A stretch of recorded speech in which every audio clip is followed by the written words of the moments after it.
All right, so I want to talk about this familiar pattern that I've been seeing lately in a lot of popular franchises that I once loved and now have grown to despise. I call this phenomenon the Dead Horse series. Now, a lot of franchises follow the same formula. Star Wars, you can think of anyone. Star Wars, DC movies, or even DC and Marvel comics, the World of Warcraft, Blizzard in general, anything, man. Konami. Basically, it always starts off humble beginning. You know, they're a bunch of ragtag, passionate, creative people that have like a similar goal in mind. They have a lot of spirit and passion in this projects. In multiple projects or the single project, and it does really well because of this. They're competent, they do well, and then they get big, they get a following, they get big, and then they start to flatline a little bit because they get so big that they get so big that their staff grows, and with the size of staff, it's like the body. You need to eat more, so it kind of gets this kind of like balance, and so they always try to reinvent themselves. They do riskier moves, and it sometimes you could fuck up and you rot, or you can reinvent yourself, or it works out and you can go back to big. But oftentimes they do get big. For example, Star Wars, it got bigger and bigger with the each sequel. I got a lot of toys and stuff like that, right? Whatever. I'm talking about the OG series. And then Warcraft, WoW, Warcraft 3, big, huge. StarCraft, big, huge. Diablo, big, huge. World of Warcraft, gigantic, and then Wrath of the Lich King, humongous. And they keep reinventing, and then they kind of hit some fucking walls, kind of do some weird shit, and it rots. Talking about the sequel trilogy. I'm talking about the Warlords of Draenor. Talking about the Battle for Azeroth. Talking about the shit like that. Talking about DC movies. Get some goofy shit going on there. Comic books, you get Gotham High, some nonsense, and they get rotting. They rot, so they instead of reinventing, going back to the board, they sometimes reinventing goes to humble starts too. But they get desperate, and when they get desperate, they pander. And pander will give you some traction, but it also gets right back to rotting because it doesn't last. But then there's also a state where all great things go to die, and I call that economical homeostasis, or the dead horse, or zombie horse. And essentially it's like the dead horse. Oh yeah, the horse is already dead, stop beating it, it's never going to come back. But instead they're puppeteering, like this sick madman is like puppeteering this cadaver,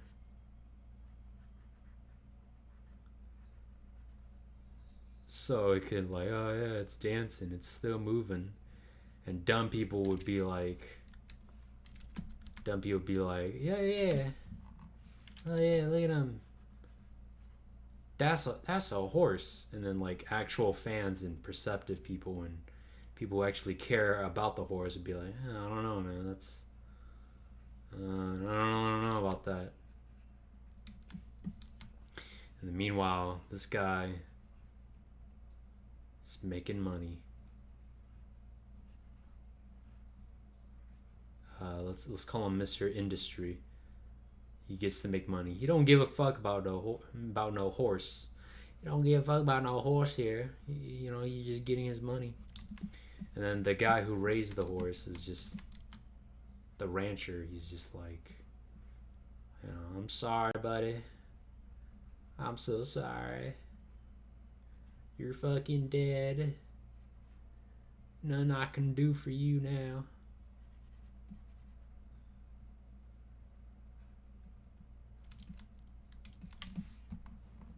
But yeah, basically you can run any series that's been shaky lately on this thing.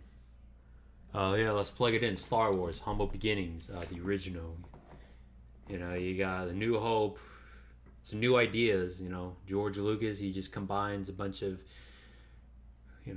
familiar themes that are popular. You know, he kind of makes new things out of it. He combines Eastern and Western philosophies, Eastern and Western aesthetics, names, stories. You know, Darth Vader's helmet is literally modeled after a samurai. Like it's got that shape of a samurai.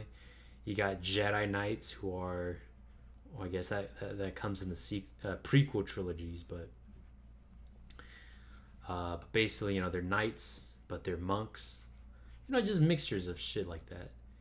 You got feudal, you know, empire, shit like that, United Powers and rebels and stuff like that. You know, there's some really fresh stuff. There's no real basis behind it. It's just a fresh, new landscape. You could do whatever you want with it. And, you know, it's like a sketch. You just sketch and you can make anything that's beautiful that you care about. Anything that's what is it? Let's put that in better words. You could do anything you want. You can frame. You have that creative freedom of just a clean slate.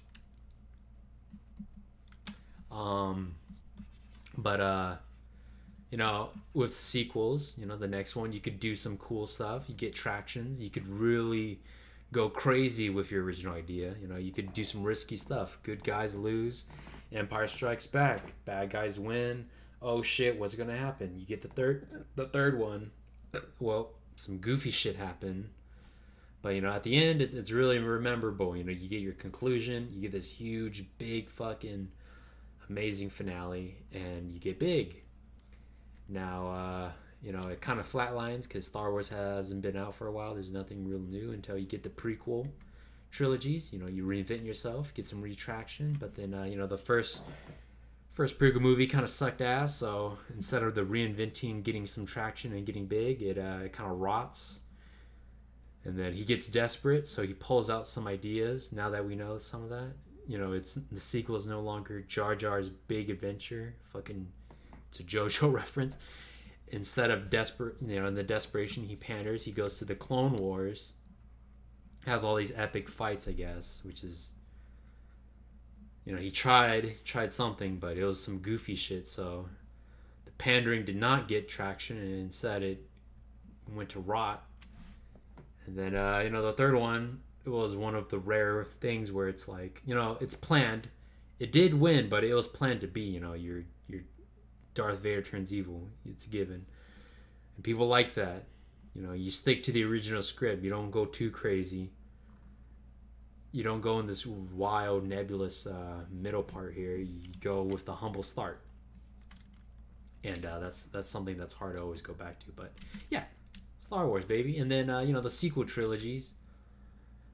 A humble start. It's kind of hard to do that. If you start off of like a big franchise, you don't really start humble. You kind of start from the reinventing part. Again, from like the prequel trilogy. So you either do well and then you get you know, you get big. You also, you know, you can also get big and go to the humble start. You know, you're doing something new, brand new, but it also came off of the back of some other giant. But you know, and it kind of did that. And then the sequel went to rot because it tried to go too hard on reinventing itself, and there was some shitty communications, and you know, they got desperate. You got the third movie, did a lot of pandering, a lot of zombie horsing going on, and it's a goddamn mess. I should do another one. Explode. But there is a flower element in the form of the Joker, Bumblebee the movie, and fucking the Mandalorian. See, Mandalorian, Bumblebee, and Joker, they did a humble start off the back of giants. It's also reinventing, you know. They got something that's already existed, but they're making a humble start in it. Very fresh take on it. It's taking on a new perspective. So, it's not Jedi. No, it's Bounty Hunter. It's not Batman. No, it's the Joker. No, it's not Optimus. It's Bumblebee. It's a new perspective. That's a good, humble start. Yes, it is off the back of reinventing itself on a pre-established thing, but it's a humble start within it. And then it did good. Bumblebee. I read up on it. It was shaky at first. I should add that. It's like shaky between the traction. It's a midsection. It's like shaky. I remember hearing like they took Megatron out of Bumblebee because they're like, oh, we got to play off the canon of Michael Bay's shitty movies, so he couldn't have been there. He had to been in the Earth already. But then it did well. See, not a lot of things are big planned out like people want to believe. A lot of things are kind of like on the spot. Like, you're at work, you have a general idea of what you want to do, but how you get there is still kind of being planned out, and you're still kind of like going by the book, still kind of improvising. So, if it does well, if Bumblebee does well, and they get sequels, then they could be like, oh yeah, it's a reboot. It's a reboot now, and that's what happened. If it didn't do well, they'll be like, it's just a prequel of the Michael Bay movies. It could just flip. And it did well. And now the guy who directed Bumblebee, he's making comments like in the sequels. He's like, yeah, we surprisingly, we have a lot of creative freedom now. I'm really excited for all the great things we could do. Bang. Banger. Beautiful. Mandalorian. They didn't really want to touch on a lot of sequel stuff. They just kind of went along vague ideas of like, oh yeah, Empire's falling apart. And it's not important. Most of our focus is on the bounty hunter shit.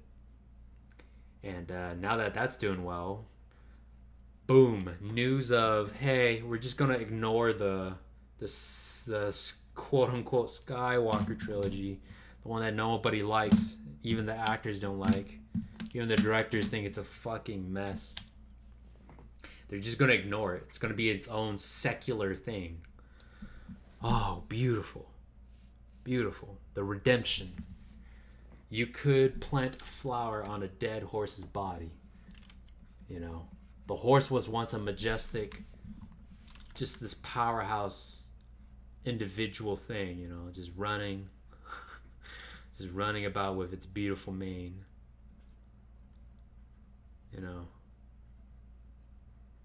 Just, wow.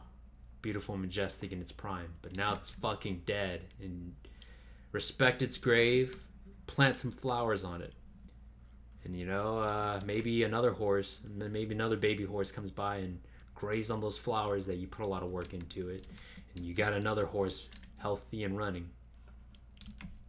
You don't fucking puppeteer the dead horse and milk it dry. That's expedience, my friend. You're burning all of your good faith on a quick rush for cash. You're doing what the devil tells you. You're not doing what the angel tells you. You're doing the short and quick move. And it never works out in the end. So this is the Dead Horse series. The Dead Horse series. The Dead Horse series.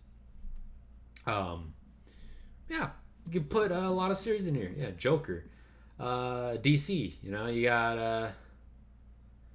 got Man of Steel. I personally kind of liked it, but people hate it.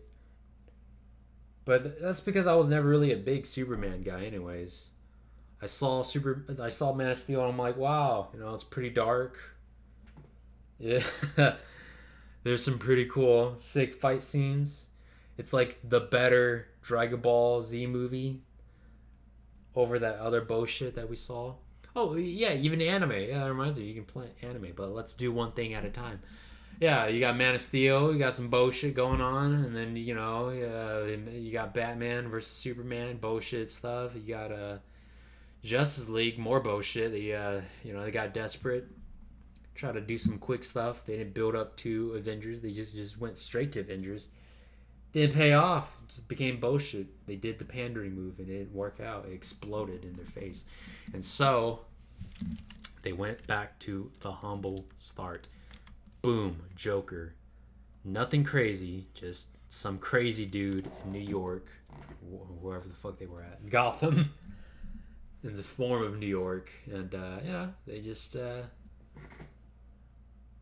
didn't go too crazy. They just did some simple ideas: mental health, classism, revolution, riots.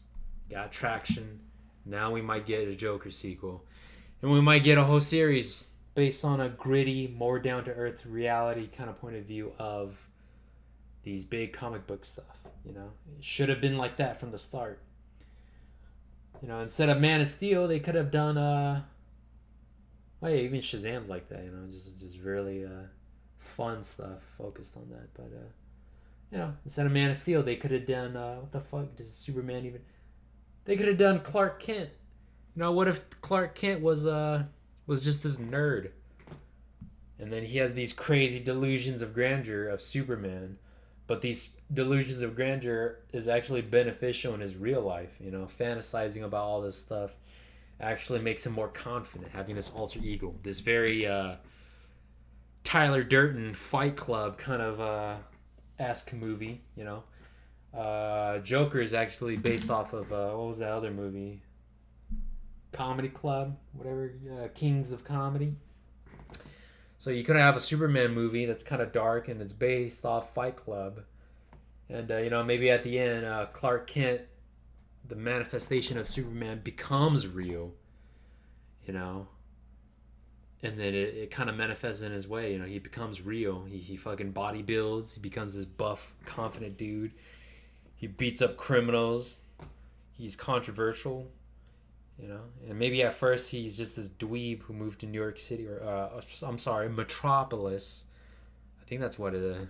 Is that what is the city's called? I don't know, fucking something like that.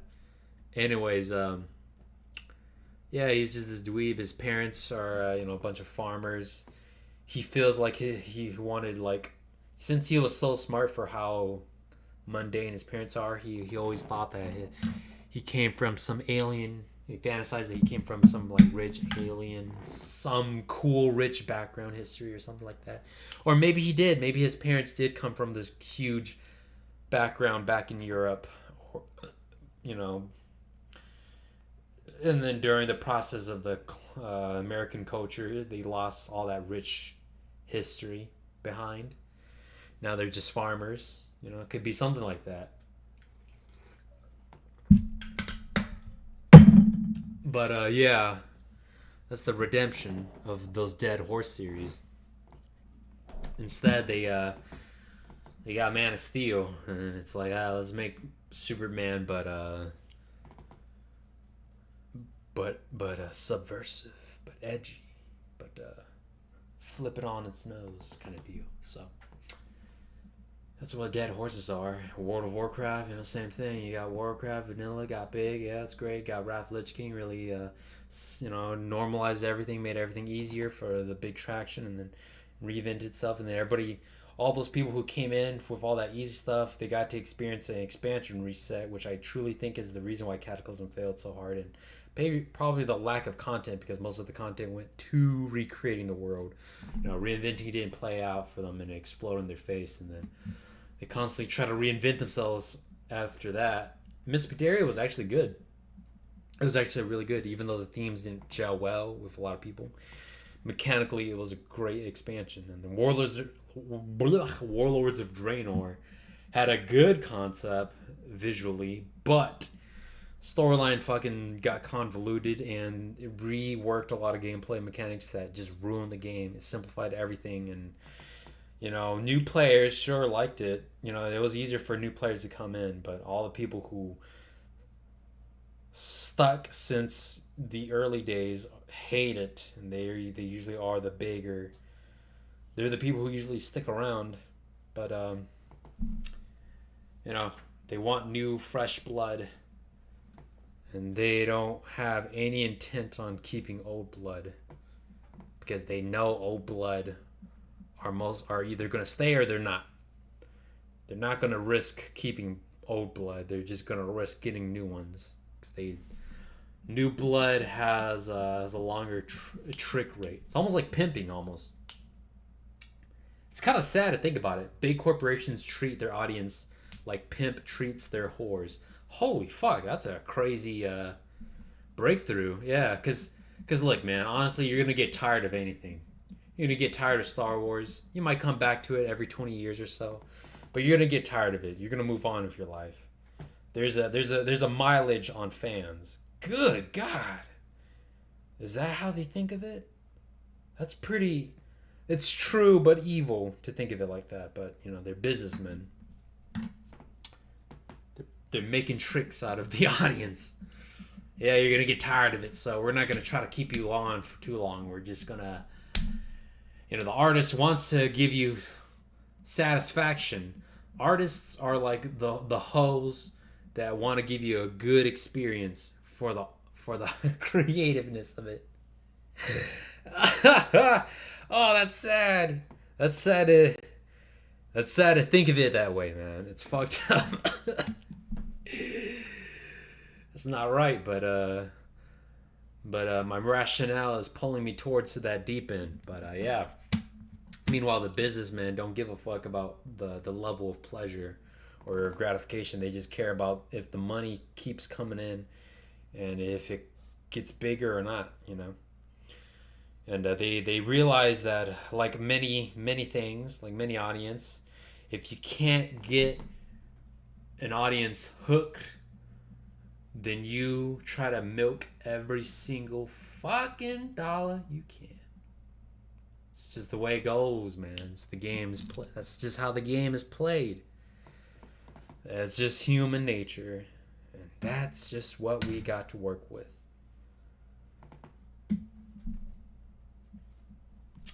But yeah. Fuck, man. So it truly is this complex life cycle. Oh, wow.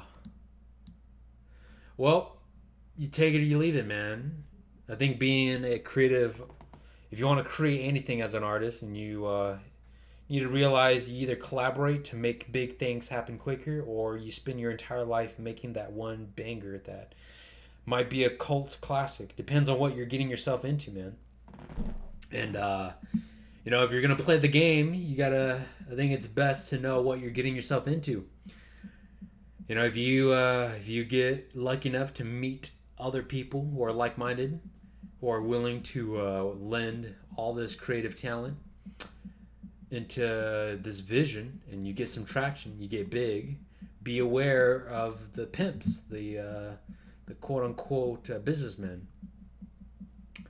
They want to pimp your idea out like a whore, and you know, you got to work with them if you want to get bigger. If you have big ideas, which chances are your creative hunger is going to get bigger. It's just human nature. It's like, yeah, we succeeded doing this one thing. Oh my god, the sequel is going to be bigger. It's going to, oh my god, my dreams, it's going to be awesome. And then, you know, producers, these money pushers are going to be like, yeah, man, we can get it for you, but you know, well, you got to do a favor for me, man.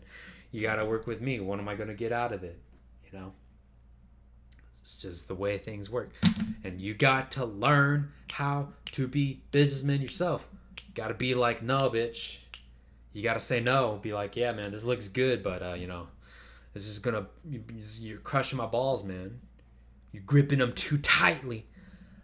I swear to God, my scrotum is gonna leak out some pre-cum through the sack. How hard you're squeezing. You gotta lay off, man. I'm gonna find business elsewhere. I'm gonna do business elsewhere with someone else. You gotta be willing to do that. You gotta be willing to say no. It's hard to say no to that beautiful girl who you know is a gold digger, that you know you can make it work if you sell your life to. But you know, you're better than that. You deserve better than that. The essential part is that you gotta learn how to play. You gotta learn how to say no. And you gotta avoid these pitfalls, these traps, if you want to be consistently playing the game. It's not enough to be talented and good at what you do. You gotta, be aware of the game. To avoid this dead horse phenomenon, dichotomy, whatever you want to call it. But yeah, I don't know. Someone probably came up with this way before me, but I don't know how to find it. Maybe if I took some business classes, I could have been exposed to this. But this is what I've come up with from my experiences of analyzing my favorite franchises and their life cycles, and personal projects that went to shit and other projects that went to shit. So, yeah, I don't know why I'm even establishing this, but guys, I just gotta get this out of my head. I just gotta get this shit out of my head. But yeah. That's funny. I did the nerd voice accidentally, and now that I'm trying to do it on purpose, I can't. Life is unfair sometimes, but what can you do? A lot of things are unfair. But yeah, well, I'm glad I solidified this. This is a rough draft to a bigger thing I want to do at some point, but yeah, let me know what you think.